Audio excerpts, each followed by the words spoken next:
Hey guys, musicninjamat here. I'm going to throw some timestamps down below this video to break it up a bit. So this video is basically me talking about my YouTube future. I've been doing YouTube on and off for 9-10 years now, and I adore making content. I love being able to rant about all the nerdy stuff I care so much about. However, when it comes to editing, I'm actually starting to find it quite stressful and quite tedious. I'm just straight up not enjoying doing YouTube stuff anymore. And it's difficult time-wise. I don't have a lot of free time to be spending editing an hour's worth of footage, so it's very difficult to do. And I basically just hit this point where I thought, if I'm really not enjoying doing it anymore, I need to take a break.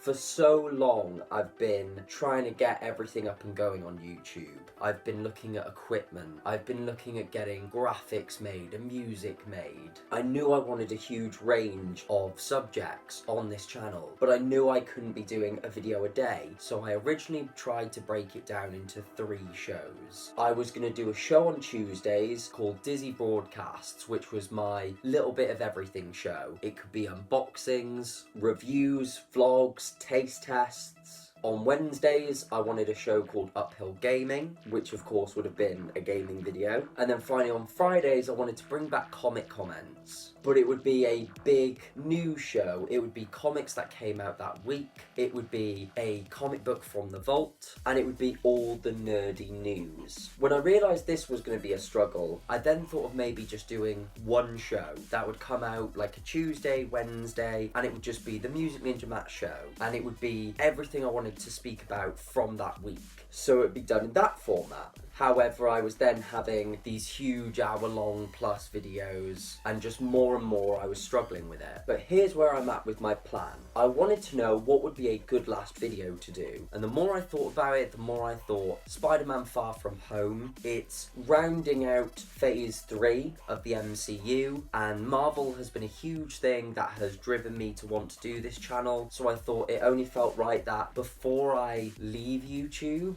or take a break as it were from YouTube, that should be my last video. So once I've seen Far From Home, I can start working on that and release that as my one big final video. This is the thing, I may come back to YouTube, I might really miss it, and I might find somewhere down the line, actually I have the time to really commit to doing it. But right now, this is the right move for me. And for all of those people that have supported me throughout this YouTube journey, I do owe a huge thank you to all of you. Every comment, every like, every little bit of support of someone being like, I like what you're doing. Even when people have said, I don't like what you're doing, just feedback. It's fantastic. What I wanted to do in this video as well was talk about old video ideas that I had that I never made.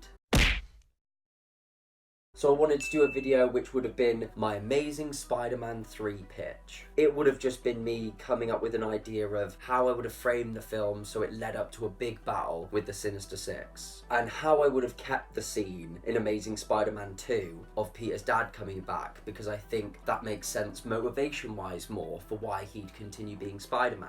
Just a final big epic all-on-the-line movie to round out the trilogy. I wanted to do a discussion video talking about DC and Marvel animated shows. My favourite DC animated show is, of course, Batman the Animated Series, and for Marvel it would either have to go to X-Men or Spider-Man from the 90s. I wanted to do a similar video as well, but talking about the animated movies from DC and Marvel. My favourite DC animated film, without question, is Assault on Arkham, and my favourite Marvel one, it's either got to be Hulk versus or the Ultimate Avengers. Some gaming videos I wanted to do. I wanted to do one on Fallout 4. I started playing it and I just couldn't get into it. I even wanted to revisit it in time for Fallout 76, but I missed my chance with that one. Abe's Oddysee I wanted to play. I vaguely remember it from my childhood. I managed to get the remaster, but I haven't really sat down and given it a proper go yet. Limbo, which is just an amazing game. I managed to get it for free on PlayStation. I found the puzzles on that game truly inventive and challenging, and I loved how basic the game design is, while also being truly captivating.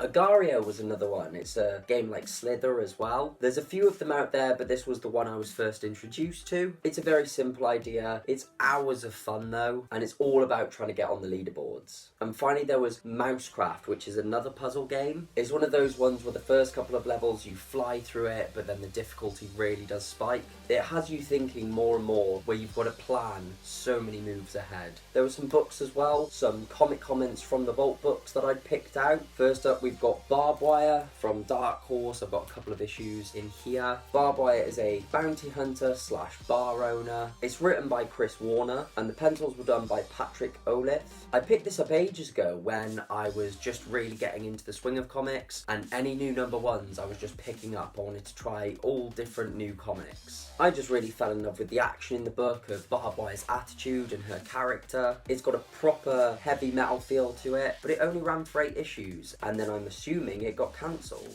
Of course it was going to be a book we would have done. Dark Knight Returns by Frank Miller. It's a classic. It's regarded as the best Batman story. It took me a few tries to really get into this book. It's epic in scale, and it's got some great art, but I've kind of struggled with the page layout at times. Sometimes there's just an awful lot going on the page. I actually found that watching the animated movie helped me wrap my head around certain parts of the book when I revisited it. It was just fun seeing an older Batman and how he deals with situations. And of course the Batman versus Superman fight is absolutely iconic from this book. There's great moments. There's getting Carrie Kelly, Robin. There is Joker when his smile returns, when Batman's finally back. Throughout, it's just dark and gritty. We've got the mutant gang as our main villains with their really terrible slang. Then after that, Joker's the villain, and he has an insane fight with Batman. We get to see Batman's influence on people to fight back. We get to see an old Green Arrow with his arm missing because he had a fight with Superman. It really does feel like a true ending to the Batman story. I really like the last scenes where you see Clark winking because he can hear Bruce's heartbeat after Bruce fakes his death. And just the theme of Bruce starts off wanting a good death, and by the end he just wants a good life. It was confusing for me in places, but overall it's a great read. In this edition as well, there's actually a script for the last chapter. It's the original script. It's got a few changes. It's really worth reading because I actually really liked it. And lastly, we've got Daredevil. Again, this is a Frank Miller book. It's The Man Without Fear. The first season of Daredevil took a lot from this. I haven't actually read this yet. Interestingly, this was going to be a book that Pete was going to explain to me because I was always doing a lot of the talking on comic comments. So it was a whole episode we wanted to do where I kind of went, I don't know anything, and Pete was going to tell me about it. The only other thing I can really think of would be doing an updated comic book collection video, because I've picked up a lot more graphic novels and got a few new older comic books. Like I've got a folder and it's got comics in it, and it's got old Daredevil books, old Batman books, those sorts of things. Most of it's Teen Titan books, to be honest. But yeah, those were the videos I had written in a list. They were videos I wanted to make. The timing was never really right to do them, so I thought I would just let you know about them in this video so they weren't completely forgotten. But that's it for this one, guys. As I said, I'm so thankful for the support I have had on my time on YouTube. Who knows what the future holds? I may come back, I may not, it depends how I'm feeling. And I will have one more video after this one. It will include my Spider-Man Far From Home thoughts, but it will probably be another big video with a lot of subjects in it. Thank you so much for watching, guys. Don't forget to like this video if you enjoyed it and leave a comment. Check out the links in the description down below. Check out all the videos on the channel, and I'll see you for the last one, guys.